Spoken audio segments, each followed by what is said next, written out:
இயேசுவின் நாமத்தில் உங்களை வாழ்த்துகிறேன். உங்கள் அன்போடு இந்த காலை உடன்படிக்கை தியானத்திற்கு வரவேற்கிறேன். And you're most welcome to the covenant of the day. And today is 18th November 2025, Tuesday. Hallelujah. ஆண்டவர் என்னை பற்றி மற்றவங்க என்ன சொல்றான்னு கேட்டுட்டு சீஷரை கேட்கிறாரு, what do you all think about me?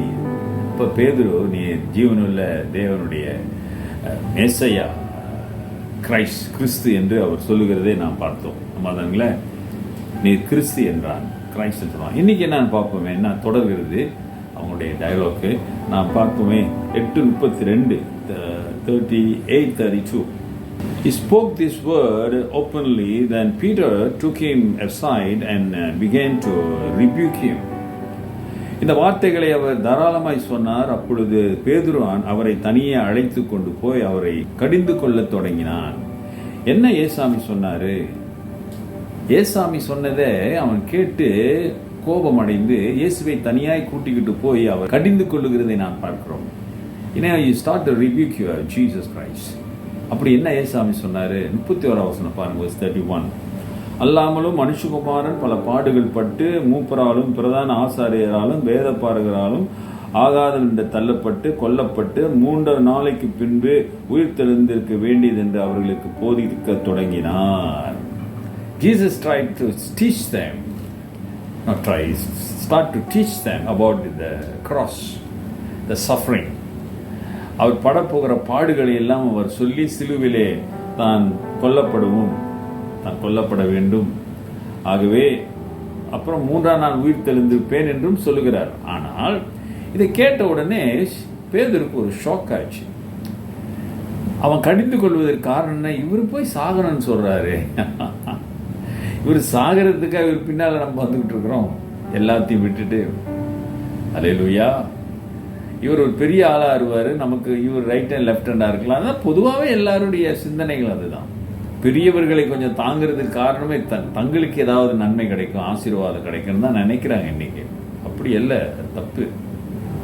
உள்ளத்தின் ஆழத்திலிருந்து நாம் பணிகள் செய்ய வேண்டும். You have to serve the Lord or serve the people from inner man, the inner heart. You have to serve inner heart, a sincere heart, with a passion. அந்த மன உருக்கத்தோடு உள்ளத்தின் ஆழத்திலிருந்து எல்லா காரியங்களையும் செய்ய வேண்டும். இங்க எதுக்காகவோ இயேசு பின்னால் வந்துகிட்டு இருக்காங்க. ஆனா ஏசாமி தன் மரணத்தை சொல்லும் பொழுது அவர்களால் ஏற்றுக்கொள்ள முடியவில்லை, பேதுருவால் ஏற்றுக்கொள்ளவில்லை. வேதம் சொல்லுகிறது, இயேசுவை அவன் கடிந்து கொண்டானான். He rebuked Jesus. எவ்வளவு துணிச்சல், எவ்வளவு தைரியம்! ஆண்டவர் செய்கிற அற்புதங்கள் அடையாளங்கள்லாம் பார்த்துட்டு நீ இயேசுவை கிறிஸ்துன்னு சொல்லிட்டு, யோ த மெசாயா. அப்படி என்றால் இயேசு யார் என்று அவனுக்கு தெரியவில்லை. மேசையா என்று தெரிகிறது, அவர் என்னென்ன பண்ண போகிறார், என்ன செய்வார் என்று அவருக்கு தெரியவில்லை.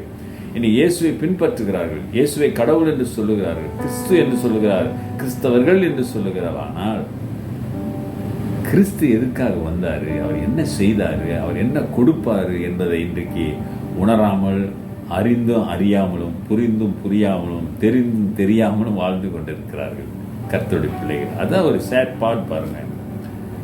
அந்த அன்பை உணர்ந்திருந்தா, இயேசு ஏன் வந்தார் என்ற அந்த நோக்கத்தை அறிந்திருந்து அதை ருசித்திருப்போமானால், வில் ஸ்டாண்ட் ஃபார் கிரைஸ்ட், கிறிஸ்துவுக்காக நாம் நிற்கக்கூடிய அந்த பலத்தையும் கிருபையும் கர்த்தர் நமக்கு கொடுப்பார். அல்லேலூயா. அருமையான சகோதரனே, சகோதரியே, இயேசு ஏன் வந்தார் என்பதை அறிந்து கொள், புரிந்து கொள், ஒப்பு கொடுங்க. அப்பொழுதுதான் அவருடைய பாடுகளில் அர்த்தமுள்ளதாக மாறும். When you know the suffering that Jesus had for me, it is for me. If you experience it personally, தனிப்பட்ட முறையிலே நீ அனுபவிப்பாயானால் ஆண்டவருடைய அன்பு உன்னை மேற்கொள்ளும். அல்லேலூயா. ஒப்பு கொடுங்க. கர்த்தர் தொடர்ந்து பேசுவார். அநேக சமயம் நாம் புரிந்து கொள்வதனாலே கடவுளையே தண்டிக்கிறோம், கடவுளையே திட்டுகிறோம், கடவுள் ஏன் இப்படிலாம் பண்ணுறாருன்னு வேற சொல்லுவோம். நிறைய பேர் சொல்லுகிறதை பார்க்குறோம்.